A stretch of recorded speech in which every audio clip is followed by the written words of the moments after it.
तमाम तर एजुकेशनल मालूमात के लिए हमारे यूट्यूब चैनल को सब्सक्राइब करें और साथ ही बेल के आइकॉन पर क्लिक करें ताकि तमाम तर आने वाली वीडियोस का नोटिफिकेशन आपको मिल सके। अस्सलाम वालेकुम dear students, welcome to my YouTube channel. मेरा नाम है फैज़ान लाइक। डियर स्टूडेंट्स, HEC की तरफ से स्कॉलरशिप का ऐलान किया गया है जो कि सिर्फ PhD प्रोग्राम के स्टूडेंट्स के लिए है। ऐसे तमाम स्टूडेंट्स जो USA में PhD करना चाहते हैं तो उन स्टूडेंट्स के लिए स्कॉलरशिप का ऐलान किया गया है। ना ही ये स्कॉलरशिप BS प्रोग्राम के लिए है और ना ही ये MS MPhil प्रोग्राम के लिए, यानी कि आप इस स्कॉलरशिप की बेस पर ना तो BS प्रोग्राम में जो है एडमिशन ले सकते हैं और ना ही आप MS MPhil प्रोग्राम के लिए। तो यहाँ पर क्राइटेरिया दिया गया है। इसके बाद कहा जा रहा है कि HEC ने जिन प्रोग्राम में इस स्कॉलरशिप की बेस पर स्टडी करने की हिदायत दी हैं सिर्फ उन्हीं प्रोग्राम में ही आप एडमिशन ले सकते हैं। यानी कि HEC की तरफ से जो स्पेसिफ़िक प्रोग्राम होते हैं जिनमें आप स्कॉलरशिप की बेस पर स्टडी कर सकते हैं तो उन प्रोग्राम में ही आपने अप्लाई करना है। और आप HEC की वेबसाइट से ऑनलाइन अप्लाई कर सकते हैं scholarship.hec.gov.pk, यानी कि जो HEC का स्कॉलरशिप पोर्टल है वहाँ से आपने ऑनलाइन अप्लाई करना होगा। और आपको आगे चल के स्पेसिफ़िक प्रोग्राम बताएंगे कि किन प्रोग्राम में आप एडमिशन ले सकते हैं। एलिजिबिलिटी क्राइटेरिया की बात करें तो इसमें पाकिस्तानी और AJ के नेशनैलिटी होल्डर स्टूडेंट्स अप्लाई कर सकते हैं, यानी कि पूरे पाकिस्तान से स्टूडेंट्स अप्लाई कर सकते हैं। इसके बाद कहा जा रहा है कि आपने 16 ईयर एजुकेशन कंप्लीट की हो, यानी कि BS, BSc, BE या इसके अलावा 16 ईयर एजुकेशन आपने कंप्लीट की हो और आपकी 16 ईयर एजुकेशन में जो है सेकंड डिवीज़न नहीं होनी चाहिए या इसके अलावा आपकी थर्ड डिवीज़न नहीं होनी चाहिए, यानी कि आपकी फ़र्स्ट डिवीज़न होनी चाहिए।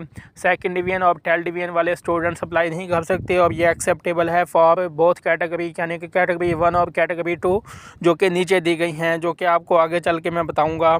इसके बाद एज के हवाले से बताया गया है कि अगर आप गवर्नमेंट एम्प्लॉय हैं, यानी कि किसी पब्लिक सेक्टर इंस्टीट्यूशन में आपकी जॉब है, तो उस सूरत में आपकी जो एज है ये 40 साल से ज़्यादा नहीं होनी चाहिए।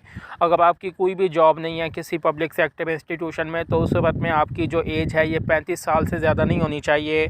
और ऐसे तमाम स्टूडेंट्स जो पहले स्कॉलरशिप को अवेल कर चुके हैं तो वो स्कॉलरशिप के लिए अप्लाई नहीं कर सकते। और अगर आपने पाकिस्तान में PhD कंप्लीट कर ली है तो भी आप स्कॉलरशिप के लिए अप्लाई नहीं कर सकते। इसके बाद स्पेसिफ़िक एलिजिबिलिटी क्राइटेरिया की बात करें जिसमें कैटेगरी 1 और कैटेगरी 2 आती हैं। तो सबसे पहली कैटेगरी में कहा गया है कि स्टूडेंट्स ने 50 QS वर्ल्ड रैंक्ड या सब्जेक्ट वाइज US यूनिवर्सिटी में एडमिशन सिक्योर किया हो। इसके बाद आपका GRE वैलिड होना चाहिए जिसमें आपके 300 कम अज़ कम स्कोर होना चाहिए। और इसके अलावा अगर आपने हेड टेस्ट दिया हुआ है तो उसमें आपके कम अज़ कम जो है 60% नंबर होने चाहिए। कैटेगरी 2 में क्या कहा गया है कि स्टूडेंट्स को 12,000 USD का स्टाइपेंड दिया जाएगा।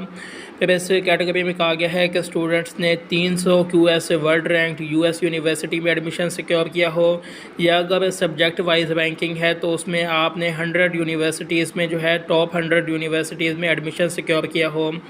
GRE आपका वैलिड होना चाहिए जिसमें आपके कम अज़ कम 300 नंबर होने चाहिए, या इसके अलावा अगर आपने हेड टेस्ट दिया हुआ है HEC का तो उसमें आपके कम अज़ कम 60% नंबर होने चाहिए। और अगर आपका कंप्लीट ट्यूशन फ़ी के साथ एडमिशन होता है तो उस सूरत में आपका GRE और इसके अलावा हेड टेस्ट का जो स्कोर है ये यूज़ नहीं होगा, यानी कि ये एक्सेप्टेबल नहीं होगा।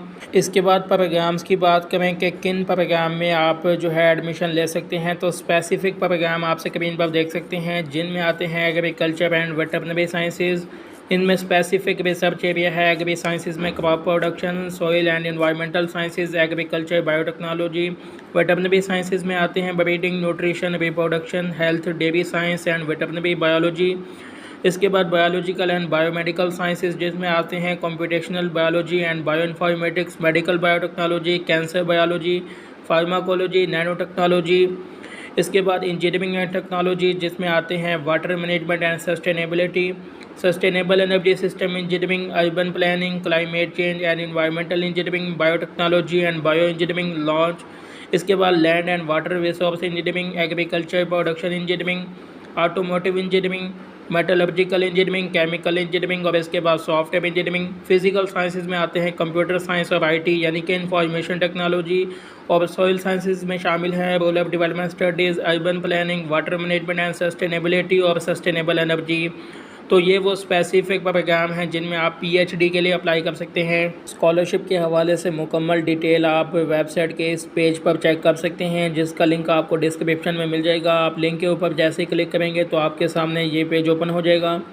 तो इसमें सबसे पहले स्कॉलरशिप का इंट्रोडक्शन है, टेस्ट की detail, how to apply, eligibility criteria, specific subject area, कौन सी रैंक्ड यूनिवर्सिटीज़ हैं, इसके बाद जनरल इंस्ट्रक्शंस यानी कि हिदायत, और एग्रीमेंट डॉक्यूमेंट्स, जो डॉक्यूमेंट्स यानी कि एक्सेप्टेबल होंगे स्कॉलरशिप में अप्लाई करने के लिए। इसके बाद डिफ़ॉल्टर स्कॉलर, टैलेंट फॉर्मिंग, और स्कॉलरशिप के हवाले से मज़ीद डिटेल या रहनुमाई के लिए आप स्क्रीन पर दी गई ईमेल आईडी या टेलीफोन नंबर के थ्रू डायरेक्ट कॉन्टैक्ट कर सकते हैं।